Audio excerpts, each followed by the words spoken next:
बिस्मिल्लाहिर्रहमानिर्रहीम। थकावट दूर करने के 7 टोटके।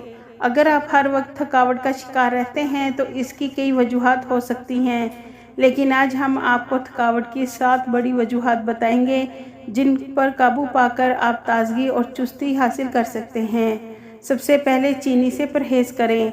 अगर आप चीनी का बहुत ज़्यादा इस्तेमाल करते हैं तो मीठा आपके लिए नुकसानदेह हो सकता है। आपके लिए सफ़ेद ब्रेड, चावल और चिप्स वगैरह की मिठास भी नुकसानदेह हो सकती है। आपको थकावट से बचने के लिए इन चीज़ों से परहेज़ करना होगा जिनमें शुगर की मिकदार पाई जाती हो। नंबर 2, नींद कितनी ज़रूरी है। थकावट को दूर करने के लिए नींद बहुत ज़रूरी है। भरपूर नींद लेने से ना सिर्फ आपके जिस्म की थकावट दूर होगी बल्कि नींद दिमाग के अफ़ाल को भी दुरुस्त रखती है। आप अपनी रोज़मर्रा ज़िंदगी में वर्जिश को अपना मामूल बनाएं, क्योंकि चुस्त और तवाना रहने के लिए इससे बेहतर कोई चीज़ नहीं।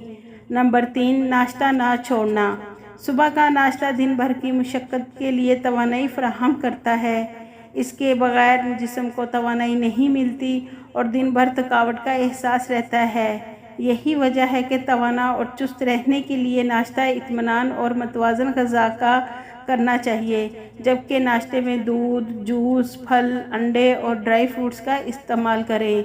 नंबर 4, वक्फे से चहलकदमी करते रहना। ज़्यादा देर बैठने रहना सेहत के लिए बहुत ख़तरनाक है। मसलन 1 घंटे तक बैठने से दिल पर असर पड़ता है और साथ ही खून का दौरानिया सुस्त हो जाता है, जबकि जिस्म में ऑक्सीजन भी कम हो जाती है। इसलिए थोड़ी थोड़ी देर के बाद चहलकदमी करना बेहतर होता है। ऐसा करने से आप थकावट से भी बच जाएंगे और आपके खून का दौरानिया भी दुरुस्त रहेगा।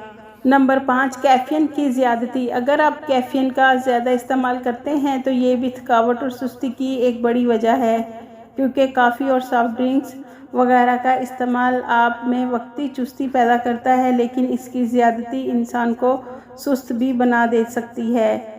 पानी ज़्यादा पीना। पानी इंसानी सेहत के लिए बुनियादी चीज़ है। इससे आपकी तरोताज़गी बरकरार रहती है, जबकि इसकी थोड़ी सी कमी भी तवानाई और तवज्जो पर मुतासिर हो सकती है।